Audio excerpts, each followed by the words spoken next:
The Human Rights Commission wishes to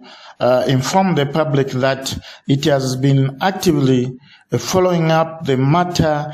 concerning the detention of the Kaumba brothers, who are Ernest Kaumba, age 22, and Elijah Kaumba, age 26, who were arrested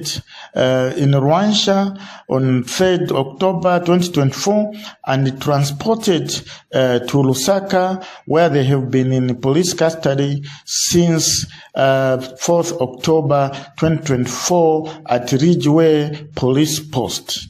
The Commission visited them to assess their human rights situation, but also to engage the police on the possibility of granting them police bond as they are waited to appear before the courts of law. We established that the Jew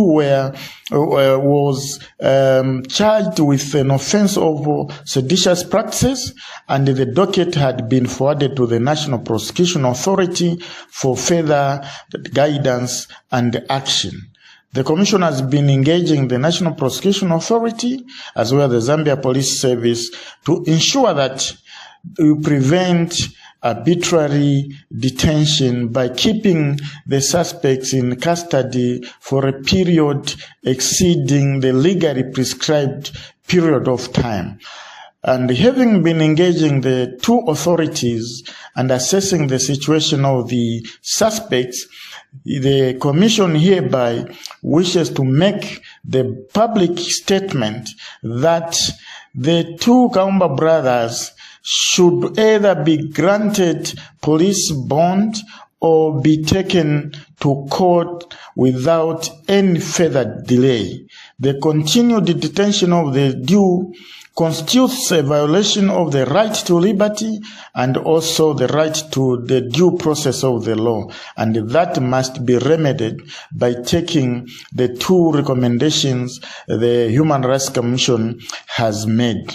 Having said that, we want to put it in a record that the Human Rights Commission is concerned about the growing trend of abusing freedom of expression. That freedom of expression is not absolute, it's subject to legal and legitimate restrictions in the interest of national security, public order, public morality, the rights and freedoms as well as the reputation of others. And therefore, there are consequences for violating the right to freedom of expression. It is also a prescribed crime under the laws of Zambia. And therefore, as we urge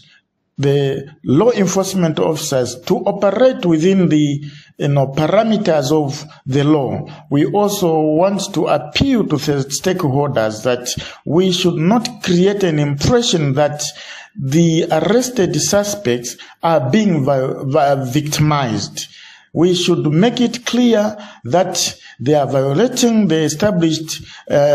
legal provisions, and therefore they should not be allowed to do that with impunity, but that they should be punished in accordance with the established legal provisions. We are also concerned as a Commission about the growing tendency by law enforcement officers of practicing extraterritorial detention, which is a practice of arresting suspects from one area and detaining them to another area, such as a district or a province. This is not encouraged in a democracy because it is viewed as a tactic of punishing or intimidating suspects. It also exposes suspects to a wide range of human rights violations, such as inadequate access to food, drinking water, and any other basic amenities or support that they may require. As you know, police cells are not meant for keeping suspects for a longer period of time, and that's why the state does not provide food for suspects in police cells. They are supposed to be treated as holding rooms en route to the courts of law appearance, and then suspects should be transferred to the correctional facilities where the state provides food and any other basic support in those facilities.